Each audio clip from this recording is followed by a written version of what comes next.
Hi, hello guys, welcome back to my channel, The Literature Storyteller. Last எபிசோட்ல play பார்த்ததுக்கப்புறம் கிளாடியஸோட reaction பற்றி பார்த்தோம். ஹாம்லெட்க்கு இப்போ கன்ஃபார்ம் ஆகிடுச்சு கிளாடியஸ் தான் அவரோட அப்பாவை மர்டர் பண்ணியிருக்கான்னு. ப்ளே முடிஞ்ச உடனே குயின் கர்டிடியூட் ஹாம்லெட்டை ரூமுக்கு கூப்பிடுறாங்க. அதாவது ஹாம்லெட்டோட மதர் கூப்பிட்டு கேட்குறாங்க, நீ ஏன் இப்படி பிஹேவ் பண்ணுறன்னு கேட்டால் ஹாம்லெட்டு கோவத்தில் கத்துறான். இப்போவே அம்மா கிட்ட எல்லா விஷயமும் சொல்லிடணும் அப்படின்னு சொல்ல போறான். ஆனா அங்க ரூம்ல கர்டைன் பின்னாடி ஒருத்தர் ஒளிஞ்சிருக்காரு. அவர் யாருன்னா பாலினியஸ். குயின்க்கு ஏதாவது டேஞ்சர் வரும்போது ஹெல்ப் பண்றதுக்காக அங்க இருப்பாரு. ஆனா ஹாம்லெட் வந்து தப்பா நினைச்சிடுறான். அது வந்து கிளாடியஸ் தான் அங்க நின்று நம்ம பேசுற விஷயம் எல்லாம் கேட்குறான் அப்படின்னு யோசிச்சுட்டு சடனா கர்டைன் பின்னாடி போய் ஒரு கத்தி எடுத்து குத்திடுறான்.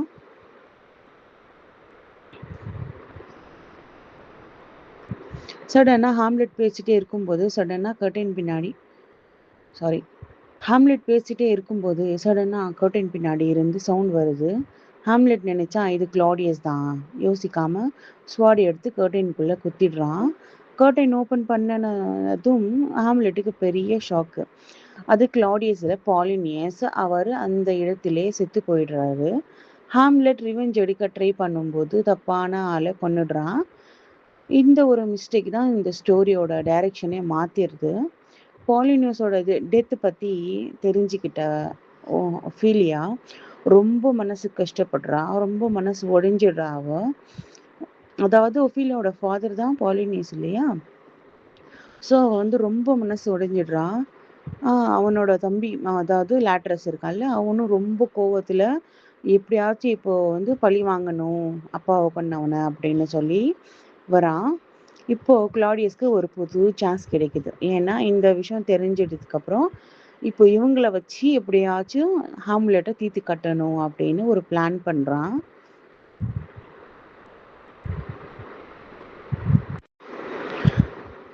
கிளாடியஸ் வந்து ஒரு பிளான் பண்றான். இப்போ இங்கே ஹாம்லெட் இங்கே இருந்தா, பேலஸ்ல இருந்தா அவனுக்கு சேஃப் இல்லை. அதனால ஒரு சீக்ரெட் பிளான் பண்ணி ஹாம்லெட்டை எப்படியாச்சும் இங்கிலாந்துக்கு அனுப்பி அங்கே வந்து அவனை வந்து தீர்த்து கட்டிடணும் அப்படின்னு ஒரு பிளான் பண்ணுறான்.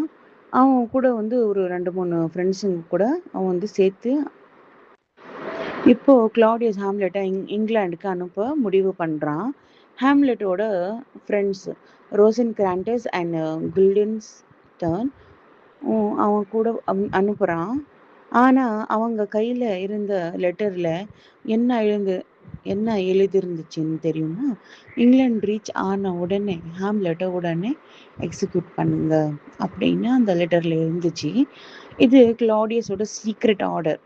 ட்ராவல் பண்ணிட்டு இருக்கும்போது ஹாம்லெட் அந்த லெட்டரை கண்டுபிடிச்சிடுறான். அதை படித்ததும் அவன் ஷாக் ஆகிறான். ஆனால் ஹாம்லெட் ரொம்ப கிளவர் இல்லையா? அவன் ஒரிஜினல் லெட்டரை மாற்றி புது லெட்டர் எழுதிடுறான். அந்த லெட்டரில் ரோசன் கிரண்டஸ் அண்ட் கில்டர்ஸ்டர்னை எக்ஸிக்யூட் பண்ணுங்கன்னு எழுதி சீல் பண்ணி வச்சிடுறான். அதுக்கப்புறம் ஹாம்லெட்ஸ் பைரட்ஸ் அட்டாக் பண்ணும்போது தப்பிச்சு மறுபடியும் டென்மார்க்கு திரும்பி வந்துடுறான். மீன்வைல் இங்கே பேலஸில் ஒரு ட்ராஜடி நடக்குது. என்னன்னா பாலினியஸ் டெத்தை தாங்கிக்க முடியாம ஒஃபீலியா மென்டலி ரொம்ப பிரேக் ஆகிடுறா.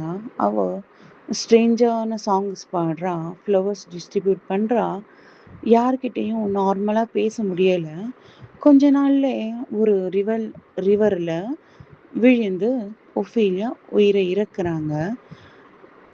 இந்த ஆக்சிடெண்ட்டா இல்லை சூசைடான்னு இது வரைக்குமே கொஷின் மார்க்காக தான் இருக்குது. ஏன்னா இதை பற்றி வந்து ஷேக்ஸ்பியர் கிளியராக சொல்லலை. ஸோ இது வரைக்கும் இது வந்து ஒரு டிபேட்டாக தான் போயிட்டு இருக்கு. இது வந்து ஆக்சிடெண்ட்டா இல்லை அவங்க வந்து சூசைட் பண்ணிட்டாங்களான்னு இது வரைக்கும் யாருக்குமே தெரியலை. ஒஃபீலியா டெத் பற்றி கேட்ட உடனே அவன் பிரதர் லாட்டஸ் ரொம்ப கோவமாகிடுறான். அவன் ஒரே ஒரு டிசிஷன் எடுக்கிறான். ஹாம்லெட் இனி நான் கண்டிப்பாக கொல்லுவேன் அப்படின்னு அவன் வந்து ஒரு டெசிஷன் எடுக்கிறான். இதை யூஸ் பண்ணிக்கிட்ட கிளாடியஸ் ஒரு டேஞ்சரஸான பிளானை ரெடி பண்ணுறான். என்னன்னா இப்போ ஒஃபீலியோட பிரதரோட கோவத்தை யூஸ் பண்ணிக்கிட்டு கிளாடியஸ் ஒரு ஃபைனல் பிளான் பண்ணுறான். கிளாடியஸ் லேட்ரஸ் கிட்ட சொல்கிறான், ஹாம்லெட்டோட ஃபென்சிங் மேட்ச் வச்சுக்கலாம் அப்படின்னு. ஆனால் இது நார்மல் காம்படிஷன் இல்லை. லேட்டஸோட ஸ்வாட் டிப்பில் பாய்சன் அப்ளை பண்ணியிருக்கான்.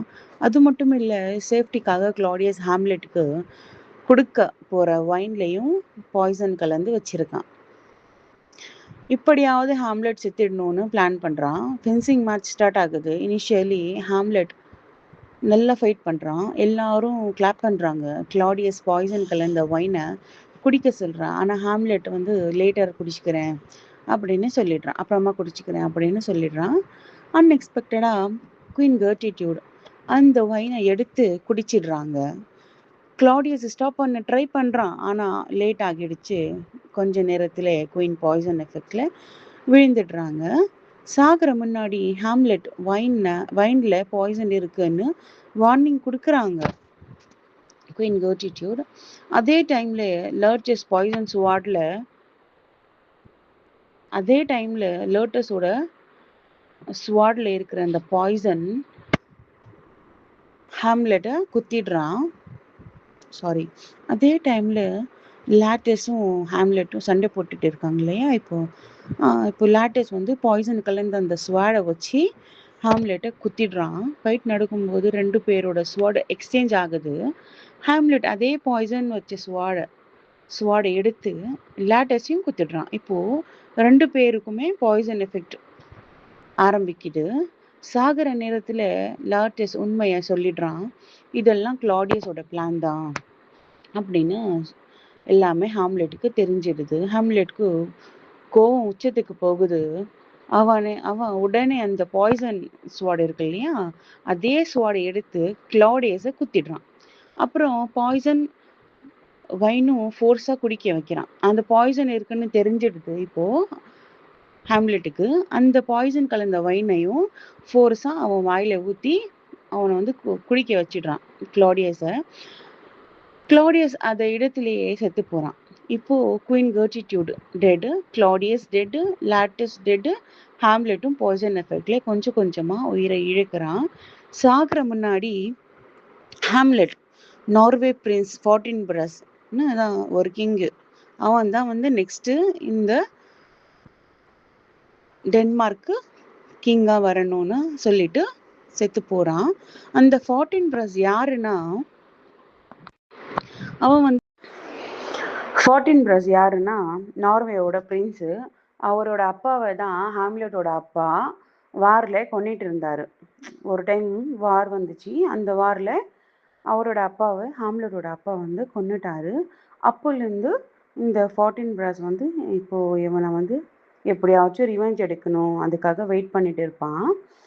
ஸோ அதுக்காக வந்துட்டு இருப்பான் இவன். அது வந்து ஹாம்லெட்டுக்கும் தெரியும். இப்போ வந்து யாருமே இல்லை, எல்லாரும் செத்துட்டாங்க இல்லையா. ஸோ அதனால ஸ்டோரி முடிவில் எல்லாரும் செத்துட்டதுக்கு அப்புறம் ஃபார்டின்பிரஸ் டென்மார்க்கு வந்து கிங்டமை டேக் ஓவர் பண்ணிடுறான். இப்படி தான் ஷேக்ஸ்பியரை வந்து இந்த ஹாம்லெட்டை முடிக்கிறாரு. அதுக்கப்புறமா தான் அங்கே வந்து பீஸ் வர மாதிரி காமிக்கிறாரு. இப்படி தான் ஷேக்ஸ்பியரோட ஹாம்லெட் முடியுது. இது ரிவெஞ்ச் ஸ்டோரி மட்டும் இல்லை,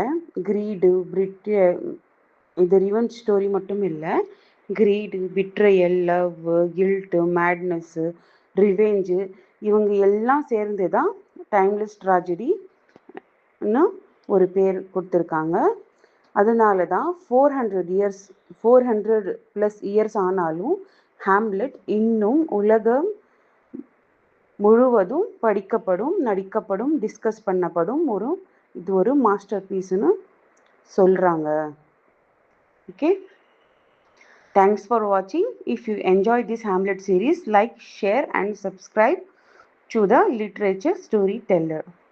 ஓகேவா? நெக்ஸ்ட் சீரீஸ் மேக்பெத் பார்க்கலாம். ஓகே, பாய்.